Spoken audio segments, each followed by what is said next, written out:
নমস্কার বন্ধুরা, আশা করি আপনারা সবাই ভালো আছেন। আজকে আমি আবার একটা নতুন টপিক নিয়ে ভিডিও নিয়ে হাজির হয়েছি। আজ আমি ফার্স্ট টাইম মিউচুয়াল ফান্ড ছেড়ে ডাইরেক্ট শেয়ার মার্কেট সম্বন্ধে কোনো টপিক নিয়ে আলোচনা করব। তো আশা করব আপনারা সবাই ভিডিওটা শেষ পর্যন্ত দেখবেন এবং ভিডিওটা যদি ভালো লেগে থাকে তাহলে অবশ্যই লাইক শেয়ার করবেন এবং আমার চ্যানেলটা সাবস্ক্রাইব করে দেবেন। তো দেরি না করে ভিডিওটা শুরু করি। আজকে যেহেতু আমার শেয়ার মার্কেট বা ডাইরেক্ট স্টক ইনভেস্টমেন্ট সংক্রান্ত প্রথম ভিডিও, তাই আমি কোনো ফান্ডামেন্টাল অ্যানালিসিসে যাব না। আমি জাস্ট আজ একটা হিস্টোরি বা একটা স্টোরি আপনাদের সামনে তুলে ধরবো। আমাদের মধ্যে যে একটা অনেকের মনেই মোটামুটি একটা ভ্রান্ত ধারণা থাকে যে স্টক মার্কেট অ্যাকচুয়ালি একটা গ্যাম্বলিং বা জুয়া খেলার মতো, কিন্তু সেটা কিছুটা সত্যি হলেও কিন্তু পুরোপুরি সত্যি নয়। কারণ আজকে এই কাহিনিটা আপনারা শুনলেই বুঝতে পারবেন যে ভালো শেয়ার চুজ করে তাতে নিবেশ করে লম্বা সময়ের জন্য তাতে ইনভেস্টেড থাকলে কী পরিমাণ সুবিধা পাওয়া যায়। এরকম অনেক উদাহরণ আছে, এক এক করে আমি নিয়ে আসবো। আজকে একটা ফার্স্ট দিনে আমি একটা কোম্পানি সম্বন্ধে আপনাদের কাছে আলোচনা করব। আশা করি আপনারা সবাই বেশিরভাগ জনই উইপ্রো কোম্পানির নাম শুনেছেন। একটা ওয়েল রেপুটেড আইটি কোম্পানি বা ইনফরমেশন টেকনোলজির বিজনেস করে। উইপ্রো অনেক পুরনো কোম্পানি। তো সেই উইপ্রো কোম্পানির কেস হিস্ট্রি বা কেস স্টাডি সম্বন্ধে আজকে আলোচনা করব। চলুন আর দেরি না করে শুরু করি। তো কাহিনিটা শুরু হচ্ছে মহারাষ্ট্রর একটা ছোট গ্রাম আমলনের গ্রাম থেকে। সেই আমলনের গ্রামে এক দরিদ্র কৃষক ছেলে, তার নাম হচ্ছে মোহাম্মদ আমির। সে তার আর 4 ভাইয়ের সঙ্গে তার বাবার কাছে থাকতো এবং চাষবাস করতো। তো মোহাম্মদ আমিরের বাবার একটা জমি ছিল। সে বাবা মারা যাওয়ার পরে সেই জমিটা তারা 4 ভাই মিলে ডিসাইড করলো কি জমিটা বিক্রি করে দিয়ে নিজেদের মধ্যে পয়সাটা ভাগ করে নেবে। টাইম হচ্ছে 1980। তো 1980 সালে সেই জমিটা তারা 80,000 টাকাতে বিক্রি করলো।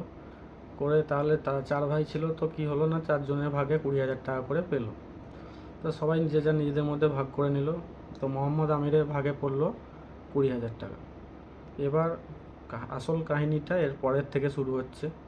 কারণ তার 3 ভাই যথারীতি টাকাটা ইউটিলাইজ করে নেয়, কিন্তু মোহাম্মদ আমির তার 3 ভাইয়ের সঙ্গে না যেয়ে সে কিছু আলাদা চিন্তাভাবনা করেছিল। তাই তার আজকের 3 ভাইয়ের থেকে তার ইনভেস্টমেন্টটা এবং তার টোটাল যে অ্যাসেট ভ্যালু অনেকটাই আলাদা। সেটা ভিডিও শেষ পর্যন্ত দেখলে আপনারা বুঝতে পারবেন। তো কি হলো না, একদিন মোহাম্মদ আমির সেই গ্রামের এক চায়ের দোকানে বসেছিল। সেই চা দোকানে তার আলাপ হলো মুম্বাই থেকে আসা একজন স্টক ব্রোকার, তার নামটা যতদূর সম্ভব সতীশ সাহা। তিনি অ্যাকচুয়ালি এসেছিলেন ওই গ্রামেতে উইপ্রো কোম্পানির শেয়ার কিনতে গ্রামের লোকেদের কাছ থেকে। এবার এই কাহিনীটার মধ্যে একটা টুইস্ট আছে যে সেই মুম্বাই থেকে সতীশ শাহ আমলের গ্রামে কেন এলেন শেয়ার কিনতে। কারণ আমরা যদি উইপ্রো কোম্পানির হিস্ট্রি দেখি, তো উইপ্রো কোম্পানি শুরু হয়েছিল মহারাষ্ট্রের আমলনির গ্রামে। তো স্বভাবতই সেই কোম্পানিতে অনেকেই কাজ করতো অ্যাজ এ ওয়ার্কার, প্লাস তাদের জমি দেওয়ার জন্য কিছু কিছু করে শেয়ার সমস্ত গ্রামবাসীর কাছেই থাকতো। তো সেই কারণেই মুম্বাই থেকে ওই সতীশ শাহ এসেছিলেন যে গ্রামবাসীর কাছ থেকে শেয়ার কেনার জন্য। তো সতীশ শাহর সঙ্গে আলোচনা হওয়ার পর তিনি মোহাম্মদ আমিরকে বোঝালেন যে শেয়ার মার্কেট ব্যাপারটা কী বা শেয়ার মার্কেটে ইনভেস্ট আমরা কেন করব। তো তার কথা ইন্সপায়ার্ড হয়ে মোহাম্মদ আমির সেই সময় 1980 সালে উইপ্রো কোম্পানি যখন আইপিও আসে, সেই আইপিওতে 100টা উইপ্রো শেয়ার কিনেছিলেন 1980 সালে 10,000 টাকা। এবার সেই 10,000 টাকাটা থেকে পরে পরে কী হলো সেটাই আমি ধীরে ধীরে বলার চেষ্টা করছি। তো 1980 সালে আইপিওতে তিনি 100টা শেয়ার পেলেন। তারপরে 1981তে বোনাস শেয়ার ডিক্লেয়ার হলো 1:1। তার ফলে তার শেয়ার পরিমাণ হলো 200। 1985-তে আবার বোনাস শেয়ার ডিক্লেয়ার হলো 1:1, তখন তার শেয়ার ভ্যালু হলো 400। 1986-তে সেই যে ফেস ভ্যালু 100 ছিল সেটা স্প্লিট হলো 1:10, নতুন ফেস ভ্যালু হলো 10। এবার ফেস ভ্যালু কি না, এটা একটা শেয়ার মার্কেটের একটা টার্ম, মানে যে কোনো শেয়ারের মানে যে আমরা গুণিতক করি বা মাল্টিপল করি তার একটা ফ্যাক্টর হচ্ছে ফেস ভ্যালু। এটা সম্বন্ধে অন্য ভিডিও আমি পরে আলোচনা করব, এখন আপাতত আজকে শুধু গল্পটাই করি। তো 1986-তে যে স্প্লিট হলো 1:10, তখন তার শেয়ারের পরিমাণ দাঁড়ালো 4000। 1987-তে আবার বোনাস ঘোষণা হলো 1:1, তখন তার শেয়ার হলো 8000।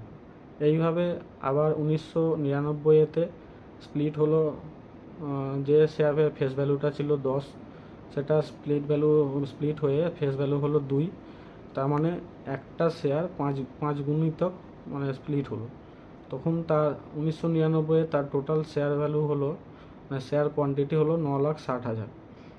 আবার 2004-এতে 2:1 বোনাস ডিক্লেয়ার হলো, তখন তার শেয়ারের কোয়ান্টিটি হলো 28,80,000। এইভাবে আপনারা একটু হিস্ট্রি চেক করে নেবেন, বা আমিও পারলে দিয়ে দেবো। 2019-এ লাস্ট বোনাস ডিক্লেয়ার হয় 1:3, সেই করে তার কাছে 2019-এ এই বোনাস স্প্লিট এসব করতে করতে টোটাল শেয়ার কোয়ান্টিটি হয়ে গেল 2,56,00,000 শেয়ার। ভালো করে শুনুন, 1980 সালে তিনি শুধু 10,000 টাকা ইনভেস্টমেন্ট করে 100টা শেয়ার পেয়েছিলেন। সেই শেয়ারকে তিনি লম্বা সময় ধরে না বিক্রি করে, কোনো কিছু না করে যদি রেখে দিয়েছিলেন, তাই বারবার বোনাস স্প্লিট এসব পেয়ে 2019 নাগাদ তার কাছে টোটাল শেয়ার হলো 2,56,00,000। এরপর আমরা শেয়ারটাকে ক্যালকুলেশন যদি করি, 2,56,00,000 শেয়ার, আর আজকালকার দিনে উইপ্রোর একটা শেয়ারের দাম হচ্ছে 535 টাকা মোটামুটি কাছাকাছি, বা 534 টাকা সামথিং। তো সেই করলে যদি আমরা টোটাল ক্যালকুলেশন করি, তো তার কাছে থাকা উইপ্রো কোম্পানির শেয়ার ভ্যালু হয়ে দাঁড়াচ্ছে নিয়ার অ্যাবাউট 1,350 কোটি টাকার কাছাকাছি।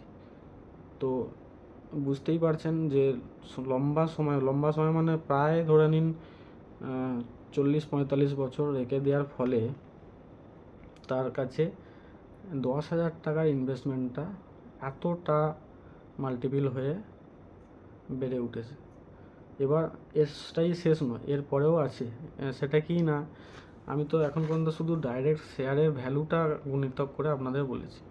এরপরেও একটা জিনিস থাকে, সেটা শেয়ার মার্কেটের একটা পরিচিত টার্ম, সেটা হচ্ছে যে ডিভিডেন্ড কি না, আপনি যেহেতু শেয়ার মার্কেটে কোনো একটা শেয়ারে ইনভেস্ট করেছেন, তো শেয়ারে ইনভেস্ট করার মানেটা হচ্ছে যে আপনি ওই কোম্পানির ডাইরেক্ট বিজনেসে বা ডাইরেক্ট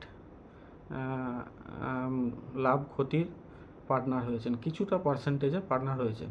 তো শেয়ার মার্কেটের এইটাই হচ্ছে খুব সুন্দর একটা দিক, যে শেয়ার মার্কেটে কোনো শেয়ারে ইনভেস্ট করা মানে সেই কোম্পানিটার লাভ ক্ষতিতে একটা ভাগিদার হওয়া। তো যখনই কোনো কোম্পানি বিজনেস করে কিছু প্রফিট কামায়, তার একটা সার্টেন পার্সেন্টেজ শেয়ার হোল্ডারদের যে ডিভিডেন্ড দেওয়া হয়ে থাকে। ধরে নিন কোনো কোম্পানি 100 কোটি টাকা প্রফিট করেছে, তার মধ্যে ডিসাইড করলো যে 20 কোটি টাকা আমরা শেয়ার হোল্ডারদের যার পার্সেন্টেজ যত পার্সেন্টেজ শেয়ার আছে সেই হিসাবে ডিভিডেন্ড দেবো। তো সেই হিসাবে এই ডিভিডেন্ড ক্যালকুলেশনটা আলাদা করে এখনও বাকি আছে। 1980 থেকে এখনও পর্যন্ত তিনি as a dividend Wipro company থেকে প্রায় 200 কোটি টাকা আর্ন করেছেন। তো তাহলে তার টোটাল যে উইপ্রো থেকে গেন কত হলো না, ডাইরেক্ট শেয়ার ভ্যালু থেকে মোটামুটি 1,350 কোটি টাকা প্লাস 200 কোটি টাকা ডিভিডেন্ড, তো টোটাল প্রায় 1,500 কোটি টাকার কাছাকাছি, কিছু ট্যাক্স ফ্যাক্স বাদ দিলে তিনি আর্ন করেছেন। তো আমার বলার মোটামুটি মানেটা হলো এই, যে লম্বা টার্মে কোনো ভালো শেয়ার যদি আমরা কিনে রেখে দিতে পারি, এরকম আরও অনেক উদাহরণ আছে। উইপ্রো ছাড়াও ইনফোসিস আছে, HDFC ব্যাংক আছে, সেগুলো আমি পরে আলোচনা করব। কিন্তু আমি এটাই বলতে চাই যে ভালো শেয়ার চুজ করে লম্বা টার্মে রেখে দিলে লম্বা টার্মে যথেষ্ট ভালো রিটার্ন পাওয়ার সম্ভাবনা আছে।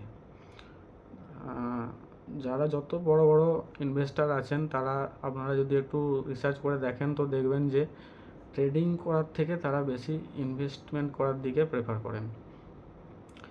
কিন্তু তার মানে এই নয় যে আমি উইপ্রো কোম্পানিটা সাজেস্ট করছি, কারণ এটা যে কোনো কোম্পানির সঙ্গে হতে পারে, বা উইপ্রো এতদিন ধরে এই হিস্ট্রি দিয়ে এসেছে বলে যে আগেও দেবে তার কোনো মানে নেই। এটা জাস্ট একটা এক্সাম্পল। আজকে ভিডিওটা এই পর্যন্তই। ভালো থাকবেন সবাই, নমস্কার।